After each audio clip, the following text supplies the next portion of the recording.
So let me just give you some sense of the difference. And I tipped a hand on this a little bit when I, early on today, talked about strategic planning. One of the things that strategic planners do is they go out and search the internet and other places to find competitive and environmental information. And depending on the size of the company, they may have 1 or 5 or 10 people that do that all the time. There are new technologies coming to the surface right now, almost as we speak, that are going to make radical change in the knowledge age. And so here's an example of a few of those technologies. The first technology says we must stand on the shoulders of giants. We need to go out there, and that was Newton, by the way, that said that quite a long time ago. We need to go out into the marketplace and find the best that exists out there and stand on the shoulders of it. And in order to do that, we can have intelligent search agents. This is not you now typing in something on Google or Yahoo, but having the trusty Labrador dog that goes out and fetches tirelessly day in and day out. And you've made that dog very intelligent, so it is only looking for the kinds of things that you want.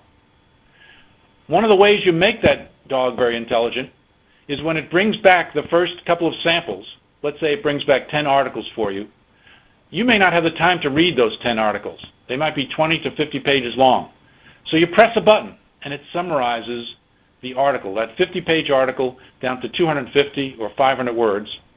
And those 250 or 500 words can be filtered based on what your own personal profile is. Then if after reading that 1 or 2 page document you say, you know, good boy, talking to your dog, you say, that's the kind of stuff I want. You pat him on the head and he says, good, I'm going to add that to your Boolean string. Now most dogs aren't going to get back that to you and say, I'm going to add that to your Boolean string, but the intelligent agents do that. And if on the converse you say, no, that dog, that was not what I want, throw that one away, the dog will put a not wanted in your Boolean string. So over time, in my own personal experience, it takes 3 or 4 or 5 days to do that. You have a very intelligent dog that tirelessly retrieves the kind of stuff you want day in and day out and makes it available to you. Now, okay, so you have done that over the last week or two. And you have this sheath of documents. Now, I have the advantage, some might call it a disadvantage, of taking 20 and 30-hour flights from here to India and Singapore and Malaysia and other places, and I don't sleep very well on planes, so I take that pile of documents and with my magic yellow marker go through it. And after 20 or 30 hours of flying and sitting in airports, I get through all those literally 1,000 or 2,000 pages. It might take me 100 hours of reading to get that all done. The new technologies read. That's what the word study and interrogators is all about. Do you know what I mean by the word read? Read means that that technology will go in and look at that article and understand the subject, the verb, the object, pronouns and their antecedents. In other words, if in the first paragraph of the article it said, Harriet said this, and at the bottom of the page it says, and she said that, these technologies are smart enough to realize that Harriet said this and that. So they interrogate the documents and build a structured, I'll call it a tree diagram. But the tree diagram is unlike any tree diagram you've seen in the past. The tree diagrams you're used to are indexes at the back of a book. They're keyed around nouns. And the index at the back of the book might have 50 or 100 keywords that are all nouns and tells you where in the book that noun is used. These new technologies, because they understand and know how to read, focus in on concepts. And the tree diagram that it builds is focused around concepts in context. So if you want to do research, these tools enable you to build tree diagrams on any article and to navigate throughout that article and across articles. So you could have a library of literally 50 articles on a subject and be able to navigate a particular concept of interest to you in context in each one of those articles. Let me just give you some sense for the numbers.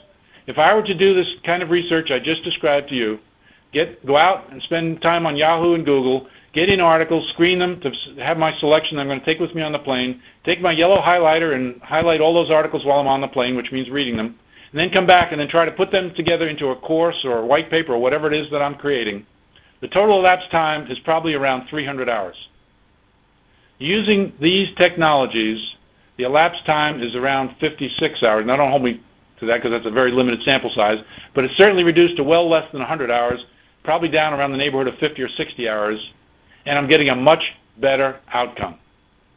So if you want to talk about squeezing the sponge in the knowledge age, we're talking about taking 300 hours of manual labor that used to exist for everybody that does research and squeezing that down to 50 or 60 hours at almost a nominal cost. These tools are dirt cheap compared to saving that kind of time. If you saved 250 hours of my time in a 2 or 3 month period, you can imagine the value of that, of anybody's time, compared to the price of these low-cost tools. These are the kinds of tools that we need to have on the desk of our people who are doing personal KM, that is, people who are doing any form of professional service within their organization, so they can stand on the shoulders of giants and be far more productive. It's just a sample of the kinds of tools that are available to us, or just becoming available to us in the knowledge age. So, on that conclusion, a little introduction to personal KM. And by the way, maybe that's a little sales pitch there. One of the courses we're teaching now with this technology, starting in 2006, is a rigorous course on personal KM. It's the equivalent of a full 2 days worth of training. It's not the 5 or 10 minutes I just gave you. So I notice again that I'm just a few minutes over. It seems like 5 minutes past my allotted time is my norm here. It's just 5 minutes or 6 minutes past the hour. We have until the half past, and this last 30 minutes, now about 25 or 24 minutes, was allocated to questions and answers and a wrap-up.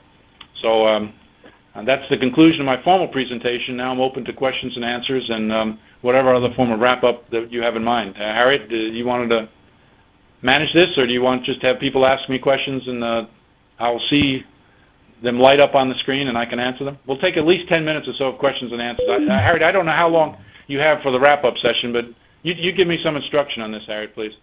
Anyone have any ideas? What we'll do is we'll go alphabetically in the order of the cities. So maybe we can start with Chandigarh. Yeah, the pressure's on. Chandigarh, if you have any questions. Bangalore. And you don't have to oblige, you can say skip and we'll go to the next one. You can go to Bangalore, right. Any question? Like I wanted to ask you a question. Yes, I can't see him because it's behind the picture. Yeah, okay. Like you said, you were talking about this 10 to 30% and 70 to 90% OJT or whatever. Yes. Okay. See, in this 70 to 90% that you were talking about, okay, like how would you actually get this knowledge transferred? Well, transferred is one of the large number of people. Yep. Okay, well, transferred is one of the verbs that could be used, but what we really were talking about was learning in that 70 to 90%. That's not necessarily just transfer, okay? So transfer could be one of them. In other words, this model I was using, transfer would be one of the things. So that person over there is learning something new. Right. But I'll give you another example. We haven't even talked today at all about a whole domain of knowledge management that I call innovation. Okay. Now, you might think of it as brainstorming techniques, okay? Right. Now, you're familiar with brainstorming. We get in a group in a room like this or virtually, and we throw out ideas. Well, that's traditional brainstorming. That has many flaws associated with it. And I'm just going to give you 1 minute on this just to show you that there are some very powerful techniques. Because in traditional brainstorming, there are some flaws, and here's 1 or 2 of those flaws. Asian cultures don't like to raise their hand. Okay, so if I was doing this virtually, and I said, who has an idea, you're reluctant to raise your hand. So then you might have a perfect idea, but you're just reluctant to say it. Okay, so that's one. That ties in with another thing that's very similar to it, and that is some people are introverted and some are extroverted. Have you heard those terms?